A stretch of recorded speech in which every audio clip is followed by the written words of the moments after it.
Hi friends, मैं आकांक्षा शर्मा जी की वित्त आकांक्षा में आपका स्वागत करती हूँ। एमपीपीएससी एफएसओ मतलब आउटस्टैंडिंग जॉब, जैसे कि रोज़ वीडियो में बता ही रही हूँ, बट आज इसकी मैं डिटेल चीज़ें बता देती हूँ। जिन लोग भी इसको भरना चाहते हैं वो भर सकते हैं। इसके जो फॉर्म भरना स्टार्ट होंगे इसके फॉर्म भरना 28 मार्च से स्टार्ट होंगे। 28 मार्च से इसके फॉर्म भरना स्टार्ट होंगे।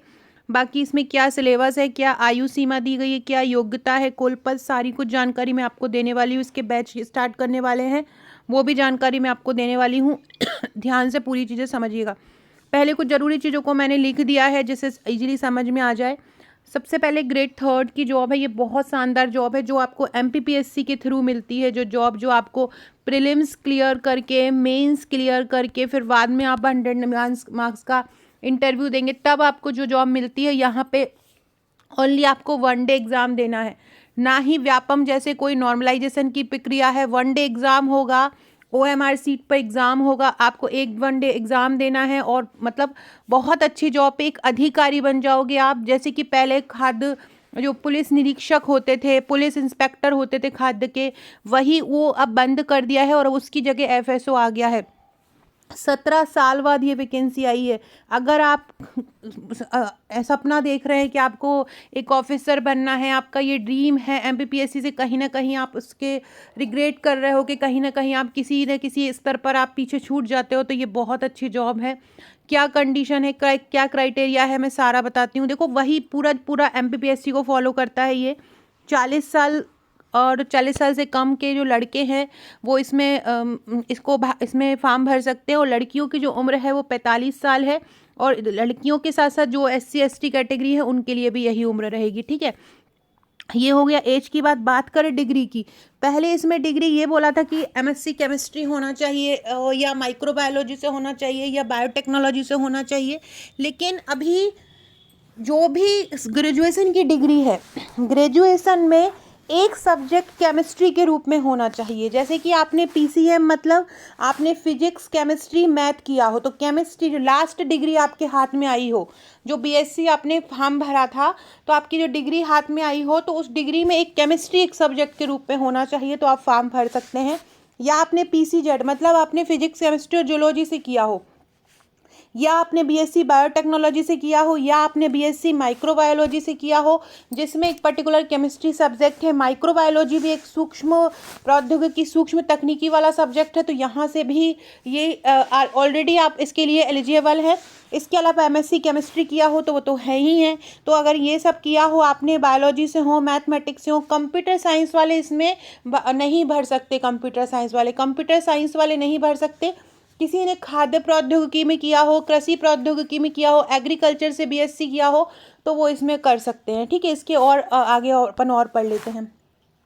सबसे मेन चीज़, इसकी परीक्षा 14 दिसंबर को। देखो, इसको सिलेबस जो है ना बहुत बड़ा है इसका सिलेबस के बारे में मैं बताने वाली हूँ। जो कुछ एमपीपीएससी के इन्होंने दे दी हैं 5 यूनिट, तो वो तो मतलब सरल ही है, क्योंकि जिन्होंने एमपीपीएससी किया हो, एमपीजी के किया हो, वो तो कर ही लेंगे। जो इसका सेकेंड पार्ट है वो बहुत ज़्यादा इंपॉर्टेंट है, क्योंकि वहाँ पर पूरा का पूरा खाद्य प्रौद्योगिकी, खाद्य प्रसंस्करण से रिलेटेड है, कृषि प्रौद्योगिकी। तो ये जो बचे हुए जितने भी दिन हैं, लगभग 245 दिन बनते हैं।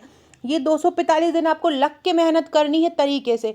और वो अगर आपने ये मेहनत कर ली, 1 डे एग्जाम है और आपने लक ने साथ दे दिया और आपने 100% मेहनत कर ली, तो आप फूड सेफ्टी ऑफिसर बन जाएंगे, एक अधिकारी आप बन जाएंगे। बहुत शानदार जॉब है। ठीक है, और इसके अलावा आपने देखा होगा 120 पोस्ट, मतलब एमपीपीएससी में अगर 120 पोस्ट होती है तो हम कम मानते हैं। क्यों मानते हैं? क्योंकि एमपीपीएससी में मतलब बहुत सारे पोस्ट होती हैं, अलग अलग लेवल की पोस्ट होती है। डेप्यूटी कलेक्टर की अलग होती है ना, और इसके अलावा जो डीएसपी होती है उसकी अलग होती है ना, अलग अलग महिला वाला अधिकारी की अलग अलग, ऐसे अलग अलग लोगों की अलग अलग होती हैं। लेकिन यहाँ पे क्या है कि केवल एक पोस्ट है फूड सेफ्टी ऑफिसर की, उसी का ही आपको 120 पोस्ट है। तो बहुत अच्छी पोस्ट है ये, और मतलब आप लोगों के लिए एक बहुत अच्छा, मतलब बोल सकते हैं ना कि एक बहुत अच्छा मार्ग है, एक वे है कि आप एक अधिकारी बन सकते हैं। तो सारे लोग तैयारी कीजिएगा। हम भी इसका एक ट्रिकी बैच बना रही, मेरा ये बैच लाने का मकसद ये है, ट्रिकी बैच लाने का, कि क्योंकि इसमें आप अभी आप सिलेबस देखेंगे कि कुछ सिलेबस क्या है, बहुत कठिन कठिन टॉपिक हैं इसमें। जो जनरली हमको याद नहीं रहते हैं। जैसे कि हमको पढ़ना है बहुत डीपली, बहुत मेहनत करनी है इस एग्ज़ाम के लिए। अब इस एग्ज़ाम के लिए जब बहुत ज़्यादा मेहनत करनी है ना, तो हमें हर चीज़ रटना है। अब रटें कैसे, अधिनियम है बहुत सारे, धाराएं हैं बहुत सारी, तो हम ट्रिक द्वारा हर टॉपिक को याद कराएंगे। इसलिए मैंने एफएसओ का ट्रिकी बैच बनाया है हमारी एप्लीकेशन पर, उसकी आगे जानकारी दूंगी, पहले ये देख लो। खंड ए में सामान्य अध्ययन है। खंड ए में सामान्य अध्ययन मतलब कुछ एमपीजीके के संबंधित टॉपिक है, करंट अफेयर्स है, और जो एमपीपीएससी का सूचना प्रौद्योगिकी वाला टॉपिक है वो है ये। इसमें प्रश्नों की संख्या 50 रहेगी और पूर्णांक 150 रहेगा। मतलब हर एक क्वेश्चन के लिए आपको कितने नंबर मिलेंगे, 3 नंबर हर एक क्वेश्चन के लिए मिलेंगे। एक क्वेश्चन आपने सही किया मतलब आपको 3 नंबर मिल गए, ठीक है। दूसरा जो विषय है वो है खाद्य विज्ञान एवं तकनीकी। खाद्य विज्ञान एवं तकनीकी जो है फूड साइंस एवं टेक्नोलॉजी जिसको बोलते हैं, इसका जो प्रश्न रहेंगे, इसके ज़्यादा प्रश्न रहेंगे 100। अब 100 में 100 का हर एक क्वेश्चन कितने मार्क्स का रहेगा, 3 नंबर का रहेगा, तो ये 300, तो ये 450 नंबर का टोटल पेपर रहेगा, है ना। 150 क्वेश्चन रहेंगे, कितना हो जाएगा 450। अब फिर बचा 50 नंबर, इस 50 नंबर का ये इंटरव्यू रखेगी। इस प्रकार से ये बहुत शानदार जॉब है, आपको मैंने ये बता दिया पेपर कैसे आना है। अब अपन देखते हैं परीक्षा का आयोजन कैसे होगा। 3 घंटे की अवधि का परीक्षा का आयोजन होगा। 50 प्रश्न वस्तुनिष्ठ प्रकार के होंगे तथा खंड बा से विषय से 100 प्रश्न वस्तुनिष्ठ प्रकार के होंगे। मतलब खंड आ से 50 प्रश्न वस्तुनिष्ठ और खंड बा से 100 प्रश्न वस्तुनिष्ठ होंगे, ठीक है। ये सारी चीज़ें हैं। प्रश्न पत्र के 2 खंड होंगे, उसमें 40% अंक मिनिमम अलग अलग उसमें लाना ही होगा। और जो ईडब्ल्यूएस है या SC ST के हैं, PS श्रेणी के हैं, है ना, उन लोगों को 30% अंक अनिवार्य लाना होगा। परीक्षा में ऋणात्मक मूल्यांकन भी होगा। देखो ये सबसे अच्छी चीज़ है माइनस मार्किंग। माइनस मार्किंग इसलिए अच्छी चीज़ है कि यहाँ पे जो पढ़ने वाला होगा ना वही आगे जा पाएगा। जो नहीं आ रहा क्वेश्चन उसको छोड़ो, उसको बस अपन को जो आ रहा है उसको करो, तो है ना। ये माइनस मार्किंग सबसे अच्छी चीज़ कर दी है यहाँ पर, MPPSC में भी लागू होना चाहिए, क्योंकि उससे क्या होगा, जो पढ़ने वाला होगा ना वही आगे जाएगा। तो परीक्षा में जो ऋणात्मक मूल्यांकन कैसे होगा, R बराबर सही उत्तरों की संख्या और W बराबर गलत उत्तर की संख्या। प्रत्येक सही उत्तर के लिए 3 अंक प्रदान किए जाएंगे और प्रत्येक गलत उत्तर के लिए 1 अंक काट लिया जाएगा। प्रत्येक सही किया तो 3 अंक और गलत कर दिया तो जो आपने पाया है ना उसमें से भी 1 कट जाएगा, ठीक है। हिंदी और अंग्रेजी दोनों भाषाओं में पेपर होगा। ये बहुत सारे लोगों को कन्फ्यूज़न था कि केवल इंग्लिश मीडियम में होगा, तो इंग्लिश मीडियम में नहीं होगा, हिंदी और अंग्रेजी दोनों माध्यम में होगा, ठीक है। इसके अलावा सिलेबस की बात करते हैं। देखो ये सबसे पहले खंड आ है। खंड आ का पहली यूनिट जो है उसमें मध्य प्रदेश का इतिहास दिया है। मध्य प्रदेश का प्राग ऐतिहासिक काल, आद्य ऐतिहासिक काल, ऐतिहासिक काल, मध्य प्रदेश का मध्यकालीन इतिहास, मध्य प्रदेश का आधुनिक इतिहास, मध्य प्रदेश में स्वतंत्रता आंदोलन, मध्य प्रदेश का जनजातीय इतिहास एवं जनजातीय साहित्य। जिन लोगों ने MPPSC प्रीलिम्स की तैयारी करी होगी उनको तो ये सरल लगेगा। इसके अलावा जो लोग दूसरे एग्जाम की तैयारी भी करते हैं तो MP तो पढ़ते ही पढ़ते हैं, तो बहुत अच्छा है ये टॉपिक। मध्य प्रदेश इतिहास बहुत अच्छे से हो जाएगा। और जो मेरा ट्रिकी बैच है, मेरे बैच का नाम है ट्रिकी बैच। मेरा जो ट्रिकी बैच है इसमें भी हम मध्य प्रदेश इतिहास के जितने टॉपिक हैं, जितना संस्कृति है, कला संस्कृति है, स्वतंत्रता आंदोलन है, आधुनिक इतिहास है, उनको सारों को ट्रिक द्वारा याद करेंगे। तो एक भी क्वेश्चन बाहर नहीं जाएगा, बिल्कुल दिमाग में जमा दूंगी आपको कि आपका कोई भी क्वेश्चन आप गलत नहीं कर सकते, ठीक है। ये हो गया यूनिट 1। अब बात करते हैं यूनिट 2 की। यूनिट 2 में मध्य प्रदेश का भूगोल है। इसमें मध्य प्रदेश की भौगोलिक स्थिति, मध्य प्रदेश की नदियाँ, मध्य प्रदेश के पर्वत, मध्य प्रदेश की जलवायु, तापमान, वर्षा, वनों के प्रकार, सिंचाई के स्रोत, सिंचाई परियोजनाएं, जनसंख्या, साक्षरता, खाद्य प्रसंस्करण उद्योग मध्य प्रदेश में, है ना, ये सारा चीज़ आएगा। फिर करते हैं अब यूनिट 3 को 2 भागों में बांटा गया है। एक मध्य प्रदेश की राजनीति है और एक मध्य प्रदेश की अर्थव्यवस्था है। पूरी की पूरी मध्य प्रदेश की उन्हें राजनीति दे दी। इसमें इन्होंने देखो यहाँ पे अधिनियम जोड़ दिया है। कौन से अधिनियम उन्होंने जोड़ दिए हैं? SC ST अत्याचार निरोधक अधिनियम 1989 और पंचायत अनुसूचित क्षेत्रों तक विस्तार पेशा अधिनियम 1996 और पर्यावरण संरक्षण अधिनियम 1986 और मध्य प्रदेश गौ वंश से वध प्रतिषेध अधिनियम 2004। देखो एक अधिनियम ये जोड़ा, दूसरा अधिनियम ये जोड़ा, तीसरा अधिनियम ये जोड़ा, और चौथा अधिनियम, मतलब 4 उन्होंने अधिनियम दिए हैं। बहुत ये वाला यूनिट जो है थोड़ी सी कठिन होने वाली है। अब देखो आपके पास समय तो है 245 दिन। हमारी जो क्लासेस स्टार्ट होंगी वो 5 अप्रैल से होंगी, है ना। अपनी हमारी जो क्लासेस स्टार्ट होंगी वो 5 अप्रैल से होंगी। रजिस्ट्रेशन एप्लीकेशन पर ओपन हो चुके हैं। आपको कमेंट बॉक्स में जाना है, प्लेलिस्ट की लिंक दी हुई है, आप वहाँ पे जाके अपना रजिस्ट्रेशन करा सकते हैं, है ना। शुरू के 100 लोगों को 1999 चार्ज है। 1999 में आपको हैंड रिटन नोट्स मिलेंगे ई बुक के रूप में, जिसको आप प्रिंट करा सकते हैं। इसके अलावा टेस्ट मिलेंगे इसी में ही। इसी में हर टॉपिक के आपको एमसीक्यू भी करवाए जाएंगे थ्योरी के साथ, उनकी प्रैक्टिस भी कराई जाएगी। हाँ, मतलब वीक में कम से कम 1 या 2 दिन टेलीग्राम पर भी क्विज की प्रैक्टिस कराई जाएगी।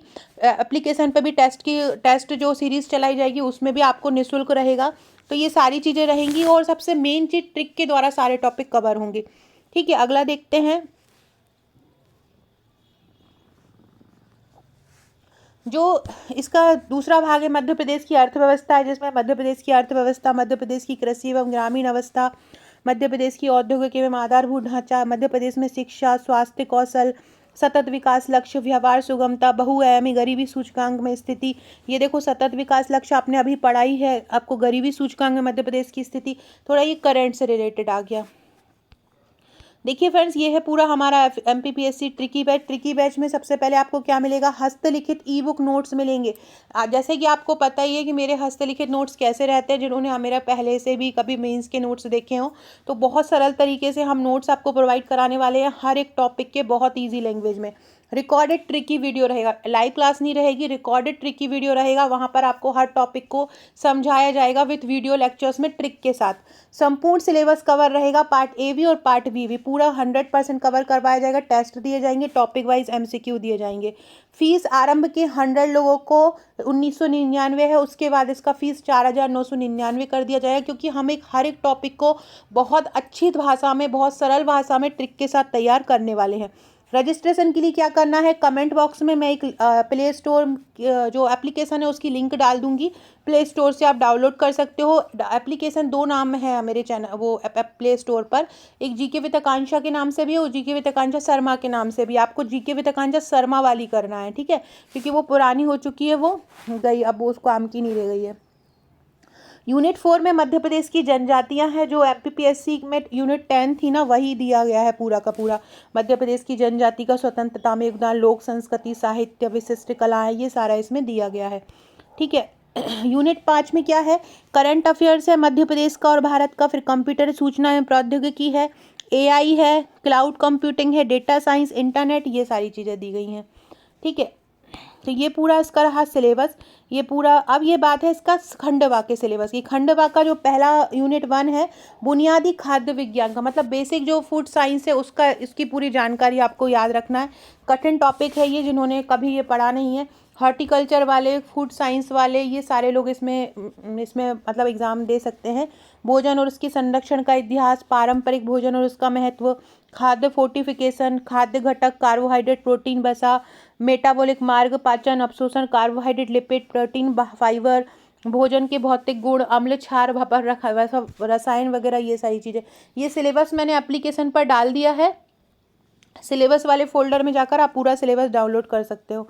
इसके अलावा दूसरा है खाद्य सूक्ष्म जीव विज्ञान। इसमें सूक्ष्म जीवों के ऊपर पूरा टॉपिक दिया गया है, जैसे सूक्ष्म जीव की सामान्य विशेषताएं, आकृति विज्ञान, शरीर क्रिया विज्ञान, पोषण और प्रजनन, माइक्रोबियल वृद्धि, खाद्य विषाक्तता, खाद्य जनित रोग, किण्वित खाद्य पदार्थ और पेय पदार्थ, विशिष्ट खाद्य समूह, मांस, पोल्ट्री, मछली, अनाज, दालें, माइक्रोबियल तकनीकी, सूक्ष्म जीवों के प्रकार, उनकी आकृति विज्ञान, कल्चर और मीडिया की तैयारी, HPC, TPC। इसमें हम पता है सबसे पहले अपन जो है ना, मैं यूट्यूब पर भी तैयारी करवाऊंगी।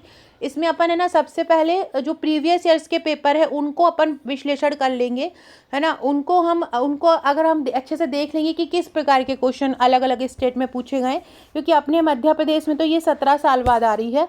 अलग अलग स्टेट में, जैसे राजस्थान में अभी हुआ है रिसेंटली एग्ज़ाम, तो अपन राजस्थान में हुआ है, छत्तीसगढ़ में हुआ है, झारखंड में, यहाँ के एग्ज़ाम से अपन एक रिव्यू ले सकते हैं कि किस तरह का पेपर पैटर्न आ रहा है, किस तरह के क्वेश्चन आ रहे हैं। तो अपन वहाँ उन टॉपिक पे अपन ज़्यादा फोकस कर सकते हैं, उन टॉपिक की अपन ज़्यादा अच्छे से प्रैक्टिस कर सकते हैं। तो अपन सबसे पहले यही करेंगे। जो लोग कोर्स नहीं ले सकते हैं वो यूट्यूब पर भी देख सकते हैं, यूट्यूब पर भी अब तैयारी करवाएंगे, बट डिटेल में जो अच्छे से तैयारी होती है वो वहीं हो पाती है, यूट्यूब में उतना अच्छे से नहीं हो पाता है। तीसरी यूनिट है खाद्य और पोषण। इसमें क्या है, पूरा जो BMR है, PER है, BMI है, बेसल ऊर्जा उपापचय हम जिसको बोलते हैं, जिसके कारण व्यक्ति मोटा पतला होता है, पाचन शक्ति, उपापचय क्षमता को हम समझते हैं कि पोषण स्थिति कैसी है व्यक्ति की। पोषण और स्वास्थ्य कार्यक्रम जिन्होंने अभी सुपरवाइजर की तैयारी करी होगी उसको, उनके लिए ये बहुत मतलब सरल टॉपिक हो जाएगा। यूनिट 3, मैक्रो एवं सूक्ष्म पोषक तत्वों की कमी से होने वाले रोग, उनकी रोकथाम, खाद्य संरक्षण और पैकेजिंग और भंडारण, ये अलग अलग टॉपिक हैं। इसमें भोजन भंडारण प्रचलित विधि उनकी क्या है, खाद्य पैकेजिंग की अवधारणा, पैकेजिंग के जो कानून हैं, मतलब कठिन उन्होंने बहुत ज़्यादा कठिन सिलेबस दे दिया है, इसलिए उन्होंने समय दिया। अगर आपको वो 2 महीने का समय दे देते ना तो आप बिल्कुल भी तैयारी नहीं कर पाते। उनका मतलब उन्होंने समय देने का कारण ही ऐसा है कि आप एक दिन में मतलब एक टॉपिक भी पूरा कंप्लीट नहीं कर पाओगे, क्योंकि हर एक टॉपिक उन्होंने बहुत मतलब अच्छे लेवल का दिया है। और आप सोचे कि हम बुक से अकेले कंप्लीट कर लो, तो बुक से भी आप नहीं कंप्लीट कर पाओगे, क्योंकि ये एक समझ विकसित करने वाले प्रश्न हैं, समझ करके और आपको रटना पड़ेगा तरीके से, क्योंकि इसमें अलग अलग धाराएं रहेंगी, कानून रहेंगे, ये सारी चीज़ें भी रहेंगी। भारतीय कृषि प्रणाली पूरा दिया हुआ है। ये जो MPPSC का यूनिट 3 है उसमें उसके भी कुछ टॉपिक हैं। नाबार्ड, ICAR, खेती आधारित आजीविका के अवसरों को बढ़ाना, केंद्र और राज्य सरकार में सार्वजनिक और निजी संगठन की योजनाएं, पशुधन, डेयरी, सुअर पालन, बकरी पालन, कुक्कुट पालन, बतख पालन प्रणाली, है ना, पारंपरिक और आधुनिक कृषि प्रणालियों के सुधार, खेती प्रणाली के घटक, है ना, ये सारी चीज़ें पूछी जाएंगी। बात करते हैं खाद्य सुरक्षा, गुणवत्ता नियंत्रण, स्वच्छता एवं मानक की। इसमें खाद्य सुरक्षा क्या है, उसकी परिभाषा, भूमिका, महत्व, उसके खतरे और जोखिम बताना है। खाद्य सुरक्षा अगर नहीं की तो क्या खतरे हो सकते हैं, है ना। खाद्य सेवा प्रतिष्ठानों में स्वच्छता एवं साफ सफाई का परिचय बताना है। कीट और कृंतक नियंत्रण, कार्मिक स्वच्छता, खाद्य सुरक्षा प्रबंधन की बुनियादी अवधारणाएं जैसे PRP, GHP, GMP, SSOP, HACCP, ISO, TQM, ये सारे TQ टोटल क्वालिटी मैनेजमेंट जो होता है। इसके बाद FSMS 2 22,000, ISO 22,000, है ना। और वैश्विक खाद्य सुरक्षा प्रबंधन प्रणाली, देख रहे हो आपको टॉपिक कठिन लेवल देखो आप। इसके अलावा एकीकृत कृषि प्रबंधन उत्पादन प्रौद्योगिकी, इसमें मध्य प्रदेश में कृषि एवं पशुधन आ जाएगा, भारत में कृषि एवं पशुधन आ जाएगा, पूरे मसालों के बारे में जानकारी आ जाएगी। मतलब वो तो पूरा आपको मतलब पूरा फूड स्ट्रक्चर पूरा का पूरा A to Z आपको मतलब उन्होंने सिलेबस में दे दिया है। उसके बाद ये पशु उत्पाद प्रसंस्करण है। पशु उत्पाद प्रसंस्करण में मांस का संगठन, मछलियों कुक्कुट प्रसंस्करण, अंडे की भौतिक रासायनिक कार्यात्मक विशेषताएं, दूध और उनके विभिन्न उत्पादों के संगठन, दूध में मिलावट। ऐसे अपन क्या करेंगे, जिन लोग भी बैच लेना चाह रहे हैं मैं उनके लिए बता रही हूँ कि अपन क्या करेंगे, हर एक टॉपिक को बहुत अच्छे से पहले समझेंगे, उस टॉपिक के फिर कितने MCQ बन सकते हैं वो MCQ करेंगे और फिर उसके टेस्ट लगाएंगे। ऐसे अपना क्या होगा, धीरे धीरे सारे टॉपिक क्लियर होता जाएगा। जो भी मेरे साथ ज्वाइन करना चाहते हैं पहले ही दिन से ज्वाइन कर लेना, क्योंकि बाद में फिर वही मैं ऐसा बैच नहीं लगाती हूँ कि कुछ दिन एक ले लिया फिर दूसरा बैच स्टार्ट कर दिया नए लोगों के लिए। एक ही बैच रहेगा, तो जो लोग शुरू से ज्वाइन करना चाहते हैं अभी ही ज्वाइन कर लेना। स्टार्टिंग से करोगे तो सारी चीज़ें क्या होगी, यूनिट 1 1 2 2 करके 3 3 करके पूरा एक एक करके समझ में आता जाएगा, और प्रेशर भी नहीं पड़ेगा कि लास्ट टाइम जो हमको बहुत मेहनत कर मतलब लास्ट टाइम में इतना सिलेबस कैसे पढ़ोगे। अभी आपके पास है तो एकदम जुनून से कि हाँ मुझे अपने ये 245 दिन बिल्कुल देना ही है और मुझे अधिकारी बनना ही है, तो ये सोच के अगर आप करोगे ना तो 100% सिलेक्ट होगे। और मैं भी आपके साथ बहुत ज़्यादा मेहनत करवाऊंगी, हर टॉपिक को बहुत अच्छे से आप लोगों के सामने लेकर आऊँगी, और साथ में उनके जितने भी MCQ बन सकते हैं, हर टॉपिक के जितने भी एग्ज़ाम में बन सकते हैं वो करेंगे। प्रीवियस ईयर्स के पेपर करेंगे, कठिन टॉपिक की ट्रिक द्वारा उनकी धाराओं को याद करेंगे, जितनी भी डेट वगैरह आई होंगी उनको याद करेंगे। करंट अफेयर्स जो रहेगा पूरा, जितना भी अभी से लेकर करंट अफेयर्स जो 14 दिसंबर को एग्ज़ाम है तब तक का करंट अफेयर्स करेंगे। यूनिट 9 की बात करें तो खाद्य प्रसंस्करण प्रौद्योगिकी है, गैर थर्मल प्रौद्योगिकी, अल्ट्रा उच्च वोल्टेज विद्युत क्षेत्र, शीत प्लाज्मा का उपयोग, न्यूट्रास्यूटिकल्स और कार्यात्मक खाद्य पदार्थ, जंक फूड, ये यूनिट 9 में आ गया। फिर पूरा थर्मल प्रसंस्करण, hydrostatic pressure technology, microwave processing, खाद्य प्रसंस्करण में नवीन थर्मल टेक्नोलॉजी। देखो आप कितना मतलब तरीके से उन्होंने उसको सिलेबस को कितना बड़ा किया है। बात करते हैं यूनिट 10 की। यूनिट 10 में क्या है कि पूरे के पूरे खाद्य कानून उन्होंने दे दिए, है ना। ये सबसे पहले निपटाने वाली चीज़ है, क्योंकि इसकी प्रैक्टिस बहुत मांगी, क्योंकि इसमें बहुत सारे अधिनियम है। खाद्य संस्थान, CFTRI, NIFTEM, ICAR, ICMR, DFRAL से जैविक भोजन और आनुवांशिक रूप से संशोधित भोजन प्रमाणन देने वाली जो संस्थाएं हैं, जो कि खाद्य संस्था जो खाद्य सुरक्षा वाली प्रमाणन देती है, जैसे कि FSSAI है ना, BIS है, एग मार्क है। ये उन्होंने ये वाला जो सिलेबस है ना, आप लोगों को मेंस का जो पेपर 3 है ना, उसका जो यूनिट 1 है, उस part unit MPPSC mains paper 3 का जो पार्ट 1 का जो यूनिट 1 है, उसमें भी उन्होंने ये टॉपिक दिया है। जो मेंस की तैयारी कर रहे हैं उनके लिए ये इंपॉर्टेंट है। खाद्य पदार्थों में मिलावट, ब्रांडिंग, सामंता खाद्य पदार्थों में मिलावट, खाद्य सुरक्षा प्राधिकारी के कर्तव्य, ये सारी इसमें यूनिट 10 में आ जाएंगी। तो ये इसका पूरा सिलेबस था, ये पूरा इंग्लिश में दिया हुआ है। ये इसको पूरा आप एप्लीकेशन पे जाके डाउनलोड कर सकते हो। आप लोग को कमेंट बॉक्स में मैं एप्लीकेशन की लिंक दे दूंगी, तो आप उसको एप्लीकेशन को डाउनलोड कर लेना। डाउनलोड में आप पहला ही जो ऑप्शन आएगा, वहाँ पे FSO का कोर्स दिया हुआ है। शुरू के 100 लोगों को उसका चार्ज है 1999। उसके बाद अभी हम बहुत कम में दे रहे हैं, क्योंकि हम एक रेट में सारी चीज़ उपलब्ध करा रहे हैं। उसके बाद जैसे ही 100 होंगे, हम इसका चार्ज 4999 करेंगे, क्योंकि काफ़ी लंबा चलने वाला है कोर्स। ऐसा नहीं है कि 2 या 3 महीने का कोर्स हो, 245 दिन का कोर्स है और 245 दिन हम पढ़ाने वाले हैं आपको।